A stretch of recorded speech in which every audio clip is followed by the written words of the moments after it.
if something beyond the physical is becoming a living reality in your life, contentment is a very bad idea. If you are truly greedy, you would aspire for the highest. A powerful desire without a goal, if your energy becomes full force, not towards anything, this is meditation.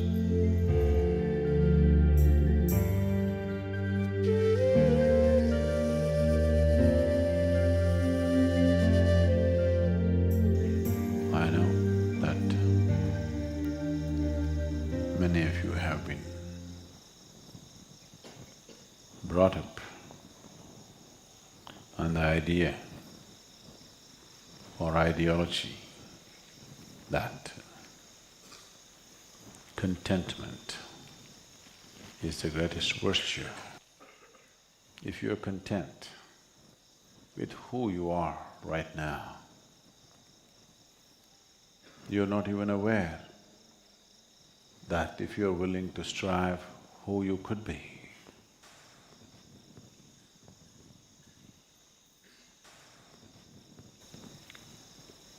The possibility of a human being causing his own evolution, the possibility of a human being blossoming into a beautiful state of fragrance and beauty has been completely discounted. That is why contentment. Once it happened that a newly married woman or a girl went back to her mother's place and said, "My husband is such a wonderful man that he gives me whatever I ask." The worldly wise mother looked at her and said, "Obviously you're not asking enough." That's a mother's advice. This is the mother-in-law.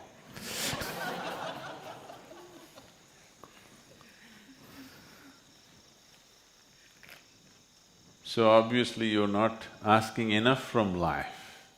That is why you're content. If I'm greedy, would it be better? Yes, you must be greedy. The problem right now is, you're stingy about your greediness. The problem in this world is not of greed. The problem in this world is people are stingy.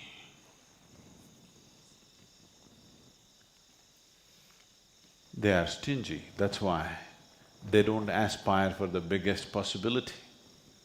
They want to save themselves for the next world. If you are greedy, you would want everything from life, isn't it? Would you be just satisfied with little more money or little more property or little more power or little more pleasure? If you were truly greedy, you would aspire for the highest, isn't it? Now, greed is not the problem. People are stingy, that's a problem. Enough. The word enough must be removed from our vocabulary, because enough is relevant only to the physicality of life. If you're being served food, at some point you have to say it's enough. It doesn't matter what, anything that is physical, at some point you will have to say enough. And enough or contentment has become a valuable thing in people's minds only because they have not looked at or they have not explored dimensions beyond the physical. Because physicality is a limited entity. Physicality is a limited quantity by itself. Anything that's physical is within certain limitations. So, if you get greedy with the physical, there will not be enough for somebody else. Suppose there is this much food, if you say, I want all of it, then somebody else will not have it. There's only this much land. If somebody says, I want all of it, nobody else will have it. Like Mahatma said, there is enough for everybody's need, not enough for even one man's greed. That is true with the physicality. If your life and the realm of your experience is limited to the physical nature of the existence, enough, contentment is a good idea.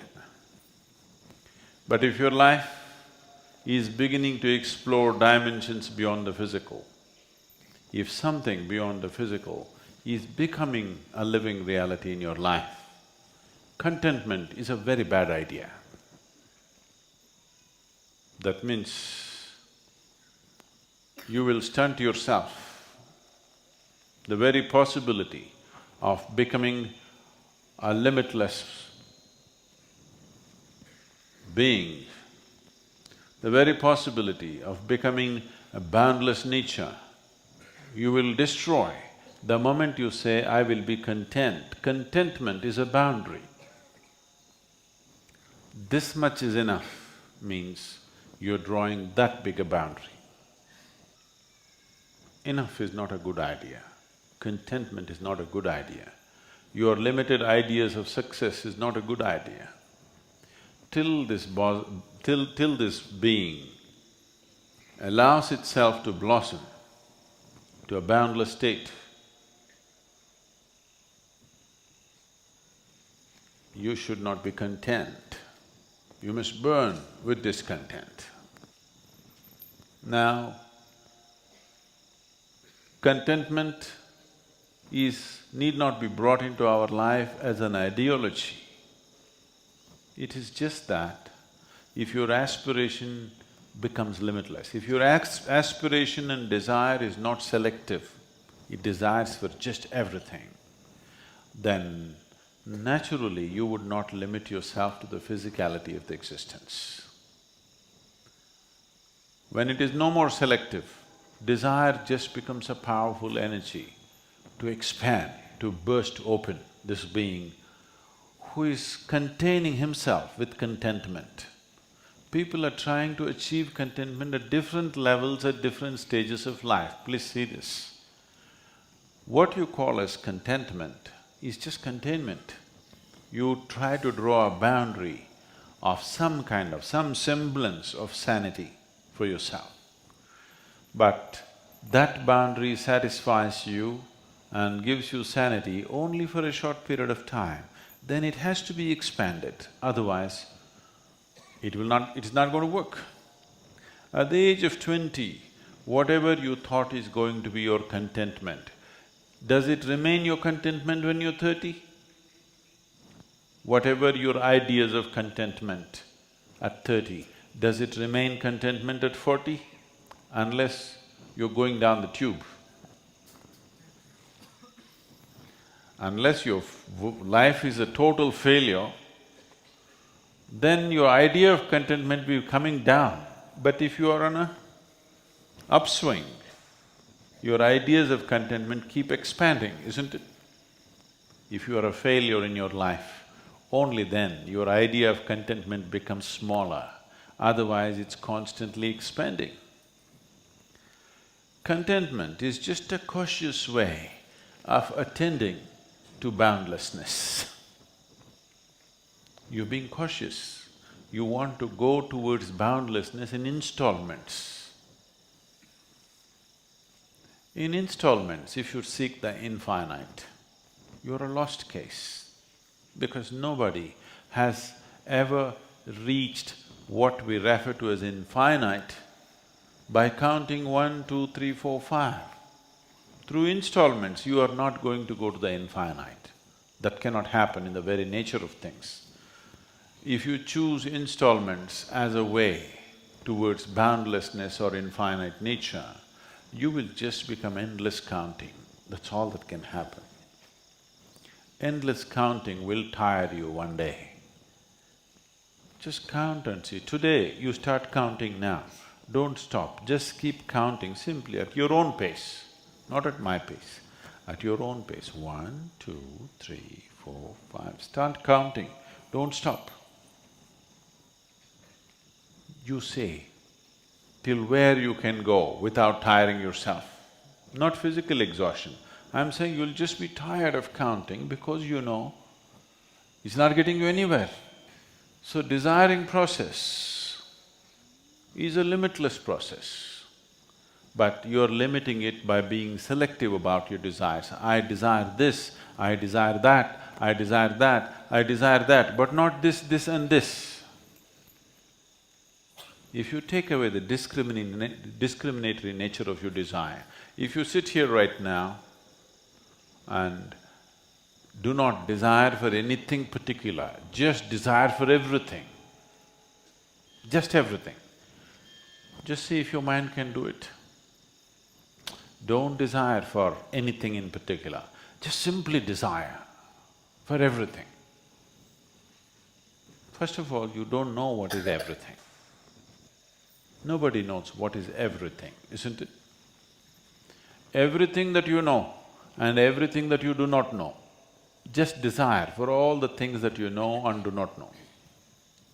You will see desire, the energy that you call as desire, becomes a powerful force to become meditative. Meditation, devotion is just this, a desire without a goal.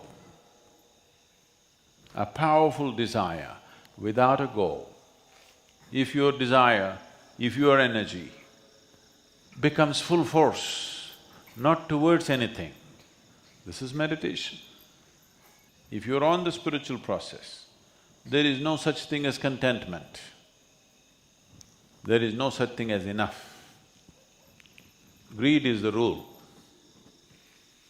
Okay? Greed is a bad word though. No, but greed is the rule.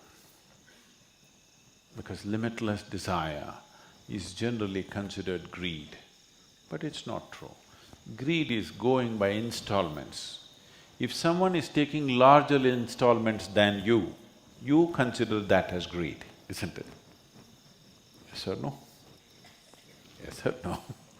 If somebody is going for larger installments than yourself, you consider that person greedy. If they're going at the same level of installments as you consider that competition. If somebody is going at a smaller installments than you call that incompetent. Isn't it so?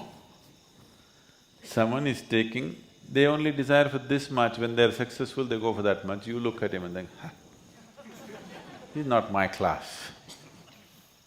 Somebody is going at the same level of installments as you, that's competition.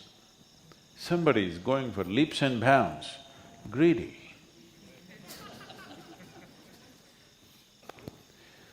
So, greed is a very relative term. Everybody is attaching a certain level of desire as greed, according to their understanding, according to their limitations. In my vocabulary, there is no such thing as greed. Because I feel a human being should seek nothing less than everything. And when he is seeking everything, small things will not keep his attention. He will not be thinking of food, he will not be thinking of currency, he will not be thinking of pieces of property. He will be thinking of the largest possibility, nothing less.